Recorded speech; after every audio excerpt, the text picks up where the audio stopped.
के इस वीडियो में आप सभी जितने भी एएनएम के कैंडिडेट हैं सबको जो है महत्वपूर्ण जो आपके मेरिट लिस्ट के नीचे जहाँ पे पोस्टिंग प्लेस दिया गया है उसके नीचे कुछ पॉइंटें लिखे गए हैं और उस पॉइंट को आपको समझना बहुत ज़रूरी है। अगर आप पॉइंट को नहीं समझते हैं, थोड़ा भी चूक करते हैं तो आपको भारी नुकसान जो है उठाना पड़ सकता है, आपको परेशानी हो सकता है। ठीक है, तो आपके पास 1 महीने का समय दिया गया है ज्वाइनिंग के लिए, उसके अंदर में कर लेना है। तो मैं आपको बता दूं, आपको इन सारे चीज़ों को ध्यान से समझ भी लेना है कि आखिर इसके नीचे जो पॉइंट लिखे गए हैं वो आखिर है क्या। ठीक है, देखिए सबसे पहले मैं आपको यहाँ पे बता रहा हूँ कि आपका जो है पुलिस वेरिफिकेशन होगा। ठीक है ना, सबसे पहले आपका कैरेक्टर जो होता है, आपका पुलिस चरित्र सत्यापन वो किया जाएगा।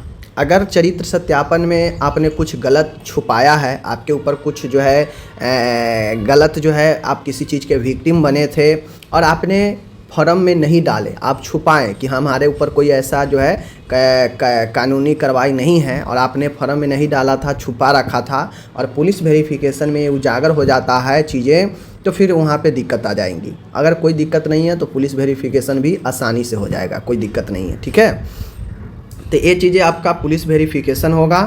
ठीक है, आपका जितना भी डॉक्यूमेंट आप काउंसलिंग के समय ले गए थे, काउंसलिंग के समय जितने भी आप डॉक्यूमेंट ले गए थे वो सारे डॉक्यूमेंट का जो है आपको कॉपी ले जाना है, समझ गए। ओरिजिनल और कॉपी दोनों लगेगा।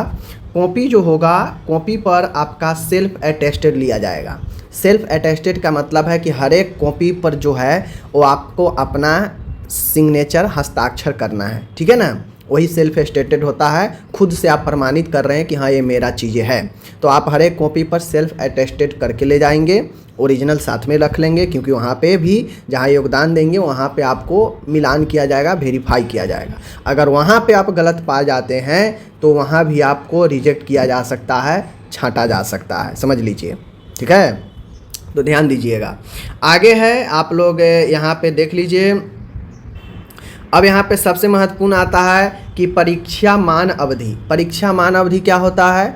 तो परीक्षा मान्य अवधि का मतलब होता है प्रोबेशन पीरियड। ठीक है, प्रोबेशन, कोई भी आप जॉब करते हैं चाहे वो सरकारी हो या प्राइवेट, कहीं 6 महीना का, कहीं साल का, कहीं 2 साल का, कहीं 3 साल का, ऐसे जो है प्रोबेशन पीरियड होता है। तो यहाँ पे 1 वर्ष का जो है आपका परीक्षा मान अवधि रखा गया है। अगर इस 1 वर्ष में आपके ऊपर जहां आप काम कर रहे हैं वहां पे एलिगेशन लगता है, बार बार आप पर कंप्लेन आता है, तो यही आपके सर्विस को जो है आगे गड़बड़ कर सकता है। इसलिए जहां भी आपको पोस्टिंग मिले प्रथम 1 साल बढ़िया से अपने आप को बर्ताव रखें, बढ़िया से जो आपके ऊपर के ऑफिसर है उसके नज़र में आप बढ़िया से बन के रहे, अच्छे से बन के रहे तो जो है बेहतर होगा। ठीक है ना, क्योंकि प्रोबेशन पीरियड में अगर आप इधर उधर करेंगे, आपके ऊपर सो कॉज बार बार निकलेगा तो आपके सर्विस को इफ़ेक्ट करेगा, खासकर प्रथम 1 साल में, क्योंकि ये प्रथम 1 साल में आपके तमाम चीज़ों को देखा जाता है, परखा जाता है। देन उसके बाद जो है आपका परमानेंट जो है हो जाता है, फिर कोई दिक्कत नहीं होता है। ठीक है, इन चीज़ों को ध्यान में रखिए। दूसरी चीज़ें, आप जो भी डॉक्यूमेंट दिए हैं ऑनलाइन में, काउंसलिंग में जो भी डॉक्यूमेंट आपने दिया है, सारे डॉक्यूमेंट आपको लेकर जाना है ज्वाइनिंग स्थल पे ही। जिले के जो सिविल सर्जन हैं जहाँ पे भी आप पोस्टिंग देंगे, ज्वाइनिंग देंगे, वहाँ पे आपको ये लेकर जाना है। ठीक है, ध्यान दीजिएगा। उसके बाद मैं यहाँ पे बता दूँ, और गलत अगर पाया जाता है तो कार्रवाई होगा ही, ये बातें समझ लीजिए। यही देखिए यहाँ पे स्व अभिप्रमाणित छाया प्रति सारे डॉक्यूमेंट को ले जाना है। ठीक है, ये सारे चीज़ें हैं, देख लीजिए यहाँ पे। दूसरी चीज़ें, आप जहाँ भी काम कर रहे हैं, ठीक है ना, योगदान से पहले सेवा से त्यागपत्र। ठीक है, त्यागपत्र जो स्वीकृति होता है, मतलब आप किसी भी प्राइवेट में या कहीं पे अभी काम कर रही थी तो वहाँ से आपको जो है एनओसी देगा, no objection certificate. No objection certificate लेना है। ठीक है, और वहाँ से रिलीविंग सर्टिफिकेट आपको देगा कि हाँ हम यहाँ से अब इन्हें रिलीज कर रहे हैं, हमें कोई दिक्कत नहीं है, जिसे अनापत्ति प्रमाण पत्र एनओसी कहते हैं, उसके साथ रिलीविंग सर्टिफिकेट भी देता है। ठीक है ना, वही विरमण पत्र समर्पित करना होगा, अन्यथा आपका जो योगदान है स्वीकृत नहीं किया जाएगा। आप अपने जहाँ भी काम कर रहे हैं वहाँ से एनओसी, वहाँ से एक्सपीरियंस ले लेंगे, वहाँ से रिलीविंग सर्टिफिकेट ले लेंगे, तब जो है आप जाएंगे योगदान देने तो लेगा, वरना आप इंडिकेट करेंगे कि मैं कहीं काम कर रही हूँ और वहाँ जाएंगे तो आप कुछ देंगे ही नहीं, तो फिर वहाँ पे आपका योगदान नहीं लेगा वो, समझ रहे हैं, ये चीज़ें हैं। ठीक है, अब यहाँ पे आप ध्यान दीजिए, आपको जो है एक स्वास्थ्य जो है आपको हेल्थ कार्ड भी योगदान के समय जो एएनएम है सिविल सर्जन चिकित्सा पदाधिकारी द्वारा निर्गत स्वास्थ्य प्रमाण पत्र प्रस्तुत करना अनिवार्य होगा। देखिए जब आप योगदान देने जाएंगे तो योगदान के समय आपको एक हेल्थ कार्ड जो होता है फिटनेस सर्टिफिकेट वो भी आपको जो है वो सिविल सर्जन से बना होना चाहिए। वो जो है आपको जो है यहाँ पे लेकर जाना है और आपको जो है वहाँ पे देना पड़ेगा, ठीक है, योगदान के समय। इन चीज़ों को ध्यान ही रखना है।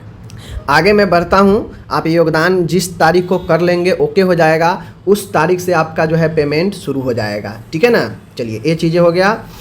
और दूसरी चीज़ें है आपका जब आप ज्वाइन कर लेंगे तो आपका बैकग्राउंड में आपका वेरिफिकेशन किया जाएगा। आप कहाँ से पढ़ाई की है, कहाँ काम की है, कहाँ क्या की है, सारा चीज़ें जो है आपको वेरिफिकेशन जो है चलता रहता है। और वेरिफिकेशन कंप्लीट होने के बाद ही जो है आपको जो है पेमेंट आपका मिलता है, ठीक है ना।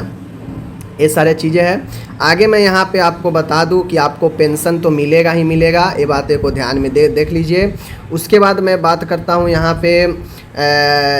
पे आपको एक चीज़ें है जो देख लीजिए। यहाँ पे समान प्रशासन विभाग बिहार के द्वारा जो एक घोषणा पत्र दिया गया है जिसमें दहेज लेने और न देने संबंधी जो घोषणा पत्र है वो भी योगदान के समय आपको अनिवार्य रूप से जमा करना पड़ेगा, ठीक है ना। आप जहां भी योगदान देने जाएंगे कोई उसका खर्चा नहीं दिया जाएगा, ठीक है। और इसमें कोई भी गलती होता है तो उसको फिर से जो है वेबसाइट पर अपलोड किया जाएगा। दूसरी चीज़ें है ये सारे के सारे जो है आपको यह सुप्रीम कोर्ट में जो रिजल्ट ऑर्डर आया था उसके फलाफल होगा, ठीक है, मतलब उससे प्रभावित होगा। तो ये महत्वपूर्ण बातें था जो कि मैंने आपको बता दिया। अब आपकी इच्छा इसमें से क्या करना है क्या नहीं करना है। ओके, धन्यवाद।